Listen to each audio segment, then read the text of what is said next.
welcome back to another Dungeons and Dragons themed thingamajig. I am playing in a new campaign, run by a random Swede, introduced to us by another random Swede my husband met on the internet. Because this is how you make friends. Anyway, so my character's name is Gren, and he is a Rabbitfolk ranger. And why I wanted to play Rabbitfolk originally is my husband hates them. He hates them. He honestly hates most Unearthed Arcana stuff, especially when it comes to new player races, because in his opinion, you shouldn't just produce new races out of nowhere. Even though they come from the Feywild, but that's just my opinion. Anyway, so I kind of want to do it, and I'm playing this game with my husband, but he's not the Dungeon Master, which is honestly almost a first for me. Not quite, but like, he's been my Dungeon Master most of the time. So, I wanted to do a Rabbitfolk, and then I had this idea of like a Gaston from like Beauty and the Beast kind of character, who was, in his opinion, trapped in the body of the rabbit. So we have Gren, the ranger, who believes he has been placed under a curse, turning him into a rabbit. He is overconfident, he is a cheat, and pretty selfish. He has somehow managed to find himself a companion of a halfling monk child by the name of Max, and they go about adventures. Max is overly trusting and sheltered of the world, and there tends to be a tendency of when there's an issue that Gren kind of trusts not to be too terribly dangerous. He'll just look at the enemies and be like, hey Max, why don't you go say hi?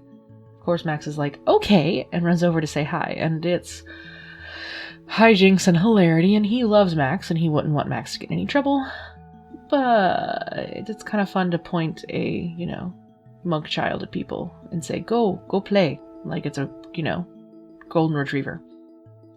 Anyway, so Gren, first game right off the bat, he does not have good charisma, but he's supposed to have much better, dexterity. He's got a +3. But every time he tried to use his bow, it failed very badly. And that sucked because with the new party he was introducing himself to, he had introduced himself as amazing archer, world's best hunter, and of course Max backed him up on that because Max believes everything. And it didn't go so well. But for some reason, when it happened to be charisma-based rolls in which he does not have good stats,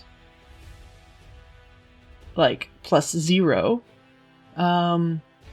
he would roll like 19s or nat 20s.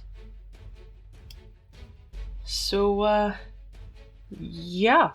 At the end of our first game, our DM had us battle to something that was way too powerful, but we won.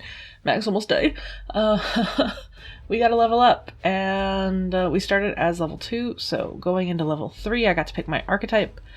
And just to really lean hard into the whole curse concept, I decide to pick Fey Wanderer. If you don't know, Fey Wanderer comes with some extra spells, especially having to do with, like, charming things. You basically have some Fey, Archfey or something that's like, hey, I like this guy, following you around. So, that's a thing. And you basically get a Fey blessing. And originally I thought I was going to give him, butterflies that float around him when he rests or sleeps, because I thought that would be hilarious, him chasing them away. And then I realized one of the options was antlers. He's a rabbit. Jackalope Ranger. So when we came back and he woke up having antlers, he definitely screamed. And that was a fun way to start a game, him freaking out because he suddenly had antlers growing out of his head. So, yeah, I'm really excited to see where this character comes from.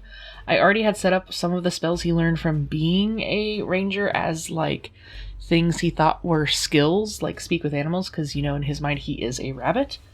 And he has not quite come across a situation where he needs to use his Fey Wanderer spells, because like now he's got Charm Person, so it's not gonna like that. In general, he hates magic. Like the few times that he's had a spell cast on him as like a boon, he has like almost vomited because he just hates it so much. So seeing as he has an intense spell like Charm Person, it'll be interesting when he gets the situation where he realizes he has it / needs to use it. Also, now he has extra psychic damage and a +3 bonus to his charisma check for deception, which leans into our very first game when every time he had to lie, he got like a nat 20. So now it is built into his character, and I'm really happy with this development. Anyway, I obviously have not played him very much. I think I've only played him like 2 or 3 times. I'm excited to playing him again. The party that we're playing with currently is a little hiatusy because everyone's busy as we get into summer and everyone does different vacations. But I hope to play him again soon and build his character more.